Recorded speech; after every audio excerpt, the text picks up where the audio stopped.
Hello and welcome to this class on PERT and CPM. Now today what we'll learn is एक network given होगा हमारे को और उस नेटवर्क के अंदर हम कुछ चीज़ें निकालेंगे like expected time,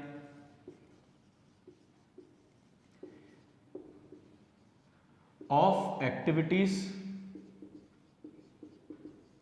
end of network. फिर हम निकालेंगे like things like variance of a network, variance of a network की जगह let us call it critical path.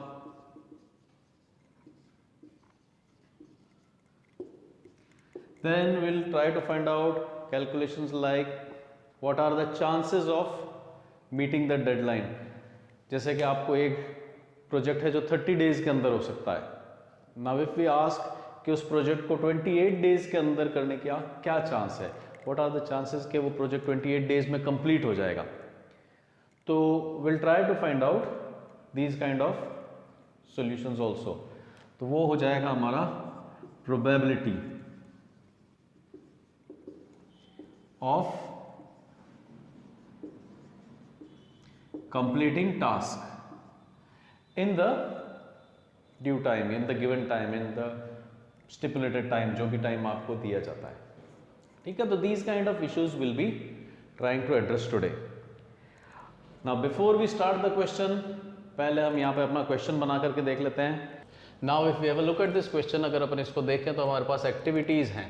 Activities are not given the conventional way that we are supposed to, that we are generally used to rather.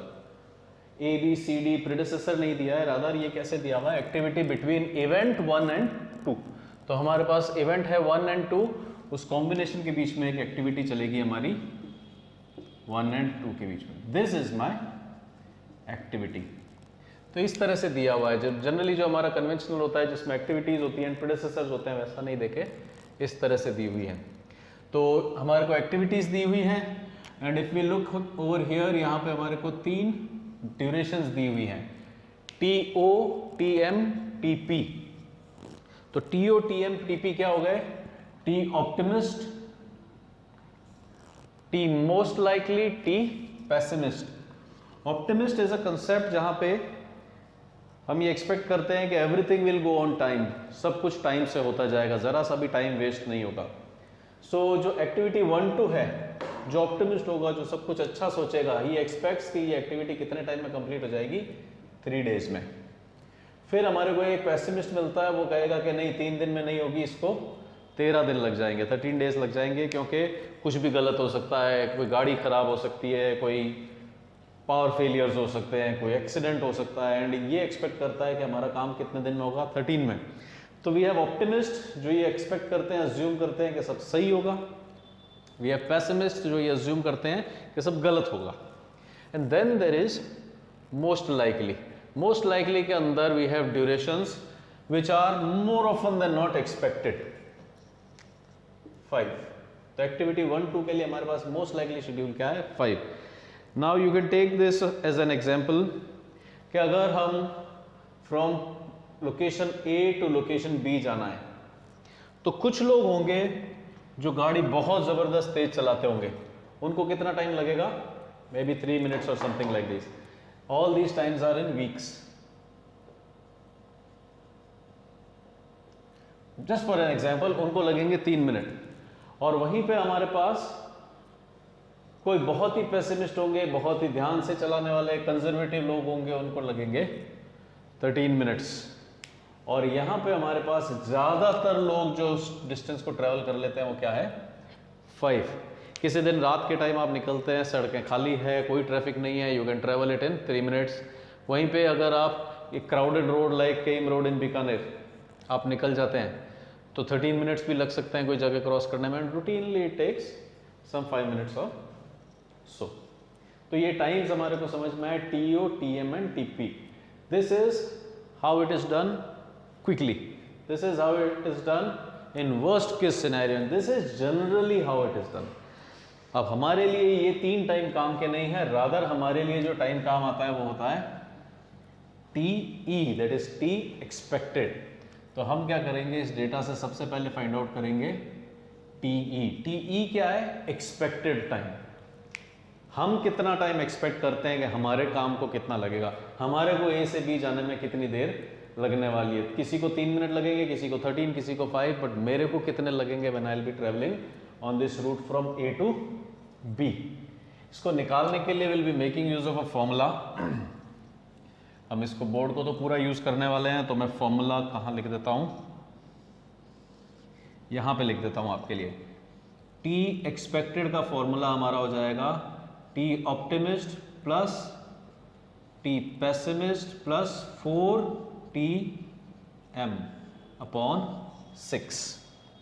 T optimist plus pessimist plus 4 times most likely upon 6। फिर एक और चीज हम निकालेंगे, standard deviation, वो हो जाएगा T pessimist minus T optimist upon 6। तो once we have our expected times, हम 2 मेजर्स और निकालेंगे, जो कि एक तो होगा, इसको अगर आपको ये सिंबल याद आ रहा है तो ये सिंबल किसका है, स्टैंडर्ड डेविएशन का। Thank you so much.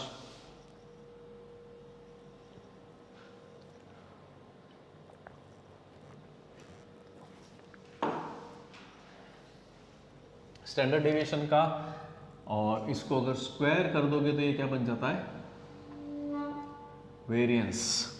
अब अगर क्वेश्चंस को देखें तो first question is draw the network diagram. Network diagram बनाने के लिए will be using these predecessor और रादर एक्टिविटीज। प्रेडिसेसर रिलेशनशिप्स तो है नहीं, एक्टिविटीज है। Calculate expected time of each activity, ये हो गया हमारा ये हो गया हमारा क्वेश्चन बी का solution. Calculate expected time of each activity. फिर है calculate variance of each activity, ये रही हमारी वेरिएंसेस। हमारा सी का जो आंसर है वो यहाँ पे आने वाला है। Then find expected duration and variance of critical path. तो जो ड्यूरेशंस हैं एंड वेरिएशंस हैं वो भी हम नेटवर्क बनाएंगे, उसके बाद आ जाएंगी। Then there is find probability that the projects will be completed in 29 days 25 days. अब जब हम इसको नेटवर्क को बनाएंगे तो हमारे को लगेगा कि ये project n number of days में हो सकता है। Suppose in 20 days, 25 days, 30 days. तो हमसे ये पूछा जा रहा है कि अगर सपोज ये प्रोजेक्ट 30 डेज में होता है तो व्हाट आर द चांसेस कि ये प्रोजेक्ट 29 में कंफर्म कंप्लीट हो जाएगा।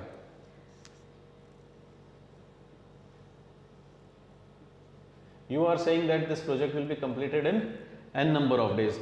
एन नंबर ऑफ डेज में कर देना, बट मेरे को ये बताओ कि 29 वीक्स के अंदर होने का इसका क्या चांस है। Now this 29 could be on this side और this side, depending on n कितना है, ये अभी हम थोड़ी देर में देखेंगे। तो हम ये जो क्वेश्चन ई है इसको एक बार के लिए छोड़ देते हैं। First let us go through this A B C and D, फिर देखेंगे कि ई का क्या करना है।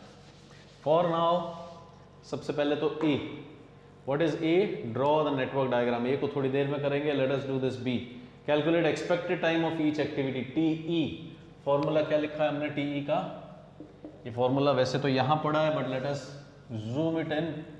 It is TO plus TP plus 4 times TM upon 6। तो इससे आएगा हमारा टीई। फर्स्ट सिनेरियो, टीओ कितना है 3 plus TP 13 plus 4 times TM. TM को 4 टाइम्स कर दो, 5 मल्टीप्लाइड बाय 4 20 अपॉन 6। ये कितना हो गया 16 एंड 20 36 बाय 6 विच इज 6। तो हमारा फर्स्ट एक्टिविटी दैट इज 1 2 का टीई कितना आया, ये वी आर एक्सपेक्टेड, हम उम्मीद कर रहे हैं कि ये 6 डेज में कंप्लीट हो जानी चाहिए। Then we have 1 2 and 15, 1 plus 15 और 2 का क्या हो जाएगा 4 टाइम्स 2 दैट इज 8। ये कितना हो गया 16 8 24 by 6 giving me a 4। This is 6 7 and 8, 6 8 and 4 times 7 28 upon 6। ये हो गया आपका 14 32, 42, 42 by 6 giving me a 7. इसका क्या हो जाएगा 2, 5, 14 का 2 प्लस 14 प्लस 4 टाइम्स 5, 4 टाइम्स 5 हो गया 20. तो ये हो गया हमारा 22, 26, 36 by 6 giving me a 6. This if you check ये आ जाएगा आपका 2, 4, this will come out as 5. इसको अगर आप देखोगे तो 4 into 6 and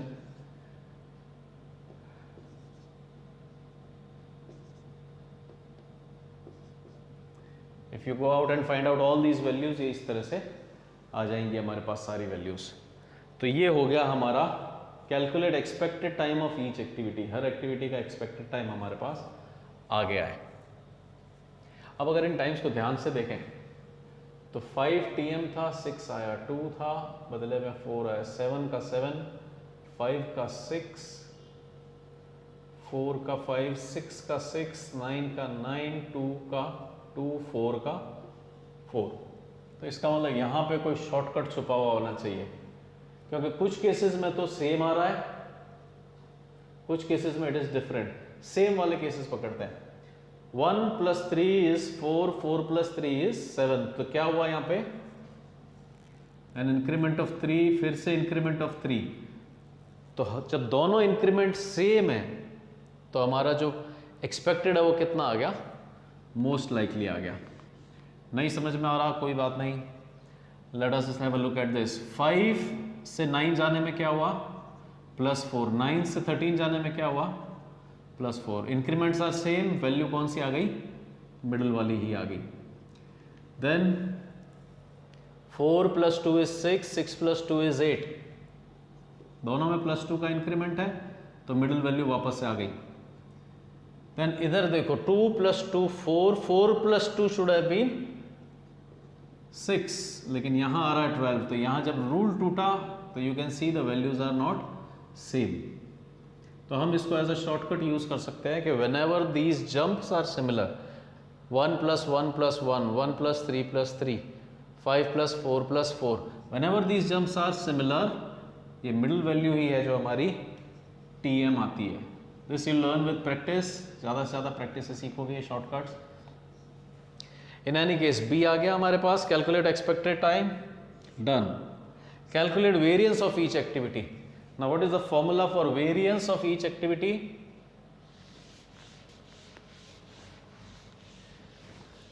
वेरिएंस का फॉर्मूला तो हमारे को नहीं पता, बट स्टैंडर्ड डेविएशन पता है, which is written over there TP - TO upon 6. तो स्टैंडर्ड डेविएशन आ सकता है सब एक्टिविटीज का.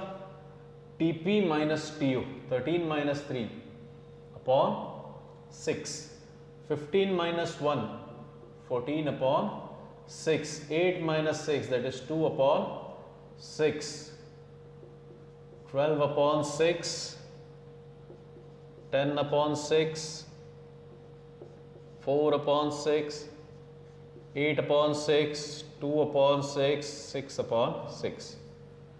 Now don't get so excited. इनको कैंसिल मत करना 12/6, 2/6 को. इनको ऐसा ही पढ़ा रहने दो. क्यों, थोड़ी देर में देखेंगे. Next what I need is variance, क्योंकि क्वेश्चन में हमसे क्या पूछा गया है, वेरिएंस ऑफ ईच एक्टिविटी. तो इनको स्क्वायर कर देंगे तो क्या बन जाएंगे ये वेरिएंसेस. 14 का हो जाएगा 196 upon 36, 4 upon 36, 144 upon 36, 100 upon 36, 16 upon 36, 64 upon 36, 4 upon 36, 36 upon 36. बस ये हो गया हमारा calculate variance of each activity. Next is find expected duration and variance of critical path. वो थोड़ी देर में होगा, उससे पहले क्रिटिकल पाथ चाहिएगा. तो let us jump to question A. अब जाकर के पहला क्वेश्चन सॉल्व करते हैं, that is draw the network diagram. अब ये वाला क्वेश्चन जो है रिप्रेजेंटेशन जो है, it is actually a very easier one. इसको आप देखो, you have 1 then 2, then 3। Preferably इनको इस तरह से पोजीशन करो कि अगर हमारे को कहीं एरोज निकालने पड़े तो 2 एरोज की जगह फिर भी हमारे पास प्रोबेबली बच जाए। तो first one is 1 2, 1 is connected to 2, then there is a 1 3, 1 is going to 3, then there is 2 4 and 3 4। इसका मतलब कहीं पे हमारे को यहाँ पे 4 को पोजीशन कर देना चाहिए जहाँ से 2 4 भी बन जाएगा और 3 4 भी आ जाएगा। देन वी हैव अ 2 6, इसका मतलब 2 से कहीं पे एक 6 जा रहा है।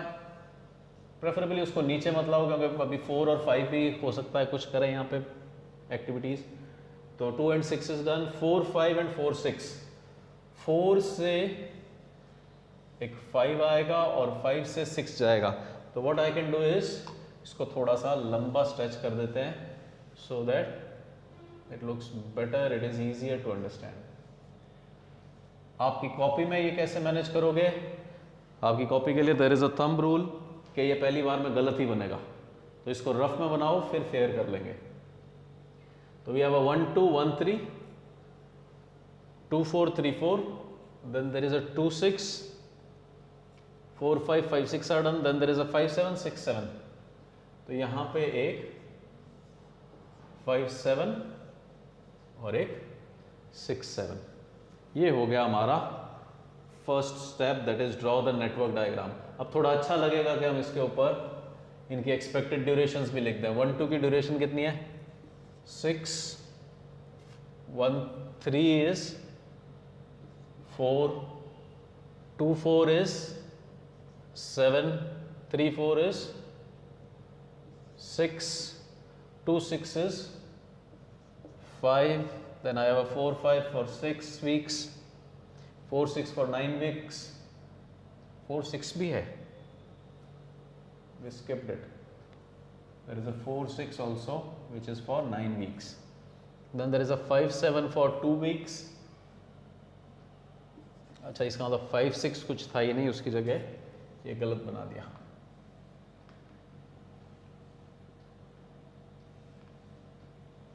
फाइव सिक्स जैसी कोई चीज थी ही नहीं। Then there is a 5 7 for 2 and then there is a 6 7 for 4।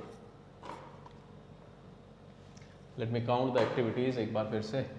3 6 9, 1 2 3 4 5 6 7 8 9, looks like 9 activities and then I had 1 2 1 3 2 4, 1 2 1 3 2 4 3 4, then there is a 2 6 4 5 4 6, 2 6 4 5 4 6, 5 7 and 6 7। ये हो गया हमारा network. Next is find expected duration and variance of critical path. तो अब सबसे पहले तो हमारे को पाथ्स निकालने हैं, फिर उनमें से क्रिटिकल पाथ निकालेंगे। पाथ्स कौन कौन से होते हैं? ये पूरा नेटवर्क शुरू कहाँ से हो रहा है? If this were a system of pipelines, pipe connected है ये सारे एक दूसरे से, तो इनमें पानी का फ्लो कहाँ से शुरू हो रहा है? 4 से शुरू हो रहा है, शुरू हो रहा है 4 से शुरू नहीं हो रहा है, क्योंकि 4 से आगे तो जा रहा है बट 4 पे भी इनफैक्ट खुद पे कहीं और से आ रहा है। अगर इसको ध्यान से देखोगे तो ये फ्लो शायद 1 से शुरू हो रहा है, because nothing is coming in 1, बस सब कुछ यहीं से शुरू हो रहा है। और ये सारा फ्लो जाके कहाँ अल्टीमेटली टर्मिनेट हो रहा है? 7 में, क्योंकि 7 से आगे कुछ नहीं जा रहा है।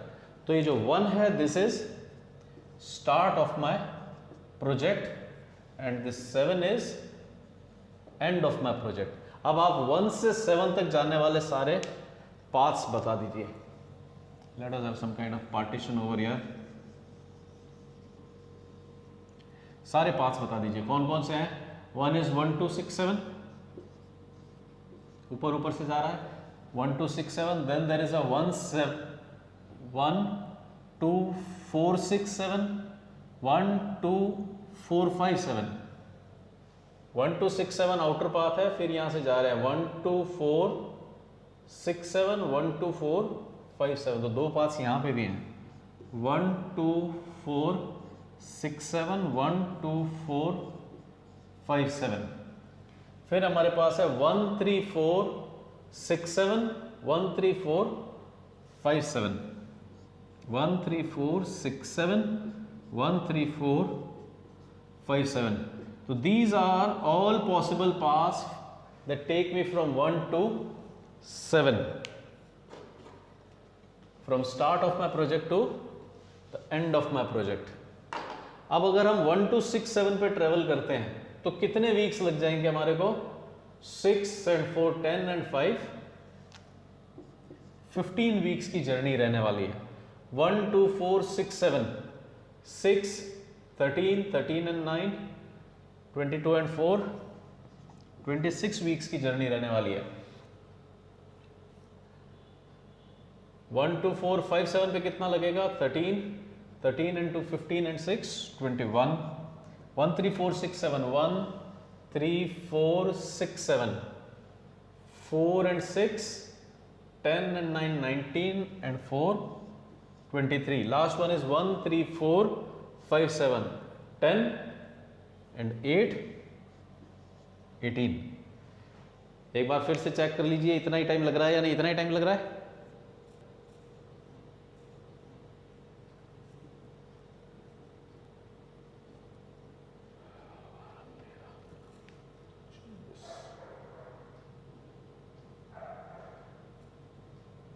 Done.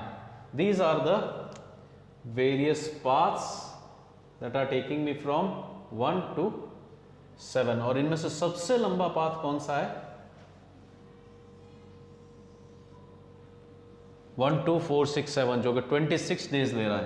तो इसलिए 1 2 4 6 7 को हम क्या कहेंगे?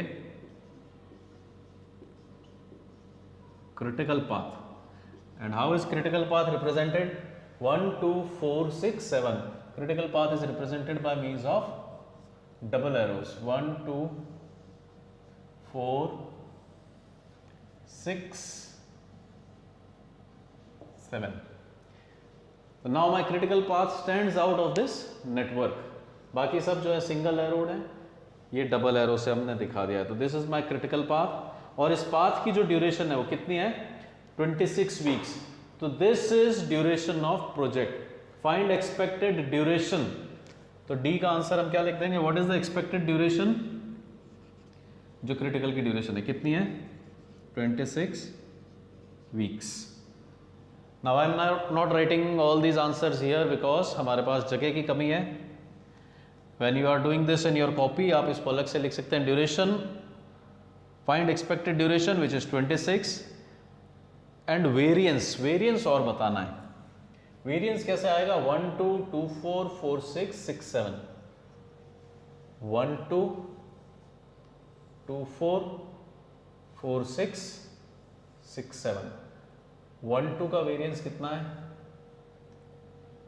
2 4 का वेरियंस कितना है? 4 6 का वेरियंस कितना है? 6 7 का वेरियंस कितना है? अब अगर हम इसका फॉर्मूला लिखने पे आ जाएं तो it is standard deviation of critical path or rather variance of critical path which is summation of variances of all critical activities. Variance of critical path क्या होता है? summation of variances of critical activities. ये रही critical activities 1 2 2 4 4 6 6 7. ये रहे इनके variances. इनको simply add कर लीजिए. कितने हैं ये? 100/36 4/36 64/36 and 36/36 गिविंग मी 36. इसका एलसीएम आ जाएगा. हमने इसीलिए इन सबको कैंसिल नहीं किया था. कैंसिल करते तो ये बन जाता 2, ये बन जाता 1/3, this would have become 7/3, this would have become 5/3 and not. ये 1/1 1 हो जाता, ये 1/3 हो जाता. सिमिलरली इनके स्क्वायर्स भी अजीब से हो जाते. कोई 9 का डिनोमिनेटर लाता, कोई 4 का लाता. बट अब हमारे पास सारे डिनोमिनेटर्स 36 हैं. So I can just go ahead and add. तो ये इसीलिए हमने 36 छोड़े थे सारे. और ये टोटल कितना आ गया? 204. तो my variance of expected duration was 26 weeks और वेरिएंस कितनी आ गई है? 204/36. जो कि अगर हम कैलकुलेट करेंगे तो आती है हमारे पास 204 divided by 36 giving me 5.66। Variance कितनी आ गई? 5.66 वीक्स। तो we are done with 4 of these calculations. हो गए ये सारे। अब last question which is find the probability that project will be completed in 29 weeks. आपका प्रोजेक्ट कितने टाइम में कंप्लीट हो रहा है? This is duration of project.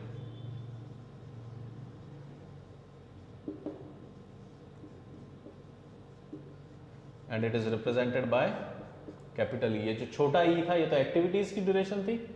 Capital E is duration of my project which is critical. Rather critical and project same रहेंगे। Now first question that we are answering is what is the probability of finishing the task in 29 weeks? हमेशा के लिए rule बना लो, सबसे पहले हमारे को normal distribution का ये बेल कर्व बनाना है और इस बेल कर्व का ये जो मिडिल पोर्शन होता है दैट इज हाइपोथेसाइज्ड मीन या पॉपुलेशन मीन या मीन जो भी चीज है। In our case it is E. तो हमारे लिए ये कितना हो गया? 26 फॉर एवर। हम कोई भी क्वेश्चन कर लें, हम कोई भी नंबर ऑफ डेज लिख लें, यहां पे क्या आने वाला है? 26। And then first question asks me कि 29 वीक्स का क्या प्रोबेबिलिटी है।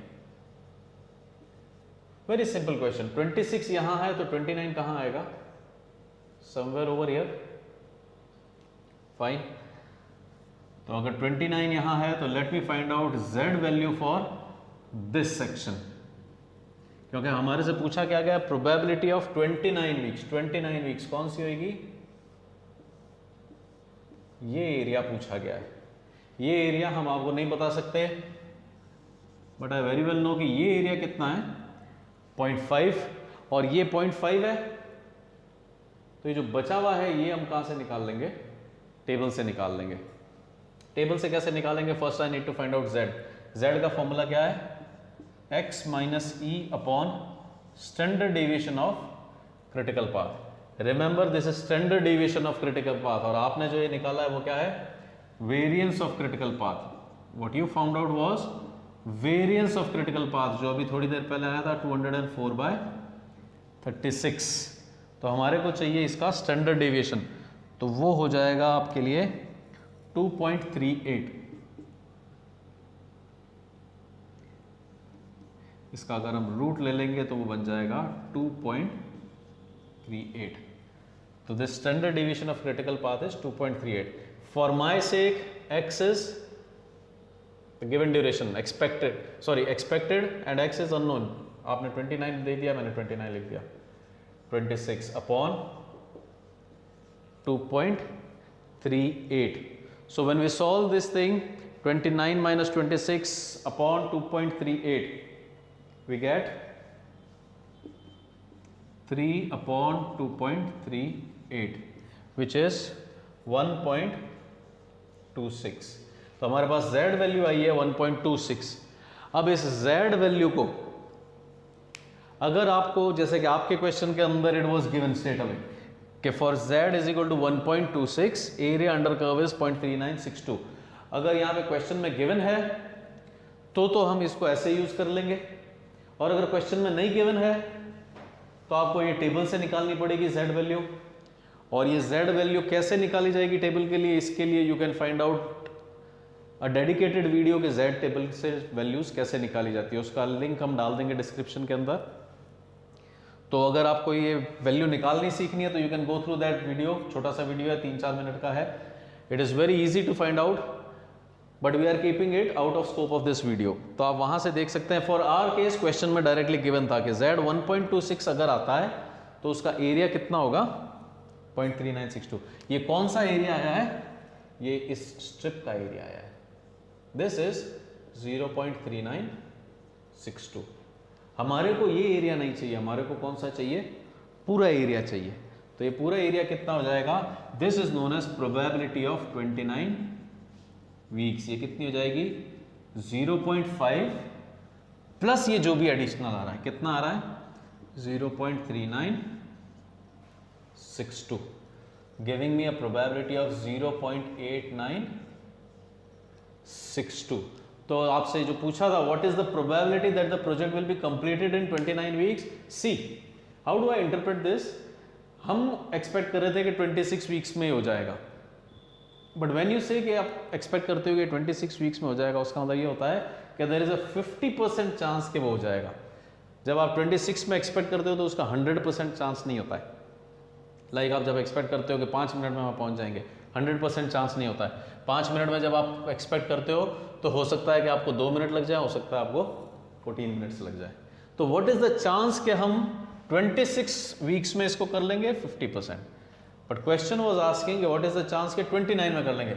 Now when your challenge is कि 26 में ही आप कर लोगे, तो जब आपको 29 दिए जाएंगे तो ऑब्वियसली चांसेस थोड़े ज़्यादा हो जाएंगे। तो 50% की जगह चांस कितने हो गए?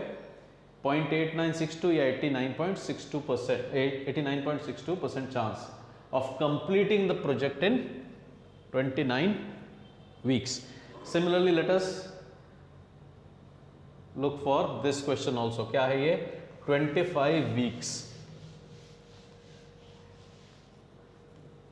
एज ऑलवेज सबसे पहला काम होगा draw the normal distribution curve, जिससे हमारे को पता रहे what are we looking for. Central value क्या आती है जो आपकी एक्सपेक्टेड है इस क्वेश्चन में, वो हमेशा 26 रहेगी। Now the question we need to answer is 25 यहीं कहीं आएगा, थोड़ा बहुत पीछे। Now we need to find out probability for 25 days. Remember हमने 29 डेज के लिए क्या किया था? हमने 29 डेज के लिए ये प्रोबेबिलिटी निकाली थी। 25 डेज के लिए हम ये प्रोबेबिलिटी निकालेंगे। कुछ सिमिलैरिटी है। द सिमिलैरिटी इज कि शुरू से लेकर के जो ड्यूरेशन पूछी जाए उसका चांस, शुरू से लेकर 29 तक का चांस, शुरू से लेकर के 25 तक का चांस। तो this time we are doing it for 25 days. Now problem with Z table is कि जेड टेबल आपको ये एरिया कभी नहीं बताती। जेड टेबल आपको हमेशा बताती है सेंट्रल वैल्यू से x, ये एरिया बताती है जेड टेबल हमेशा। तो दैट वंस अगेन अगर आपको नहीं आता है तो आप वो डिस्क्रिप्शन में से लिंक लेकर देख सकते हैं। जेड वैल्यू कैसे देखते हैं? फॉर माई केस यहाँ गिवन है, लेट मी सी क्या हो रहा है। z is equal to x minus E upon standard deviation of critical path. X for my case this time is 25, E is 26, standard deviation is 2.38. If you go ahead and solve it, ये आएगा आपके पास 0.42. 0.42 को अगर आप Z table में देखोगे तो you will get a value of 0.1628. ये वैल्यू कितनी है? 0.1628. अब हुआ क्या, आपके पास वैल्यू आ गई ये वाली, पर हमारे को ये वैल्यू नहीं चाहिए थी, हमारे को वैल्यू चाहिए दिस वन। तो ये कैसे निकाली जाए? ये कितना है? 0.5। ये कितना है? 0.1628। तो ये जो बचा हुआ है ये कितना हो गया?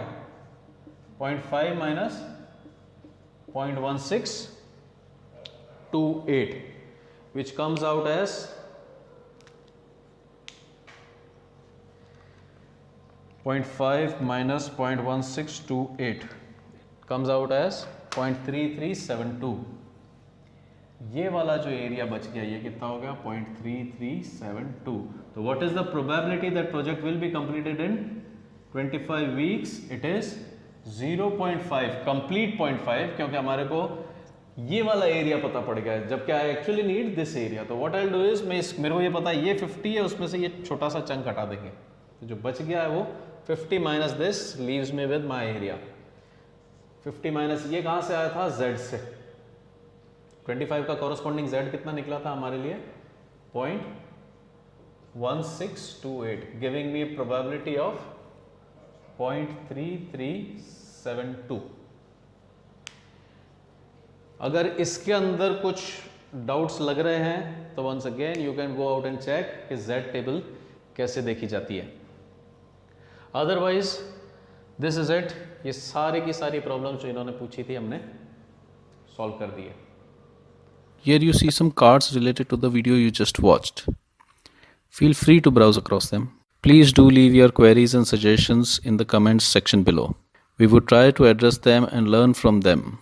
And do press the subscribe button below if you have not already subscribed. Thanks for watching. Bye bye.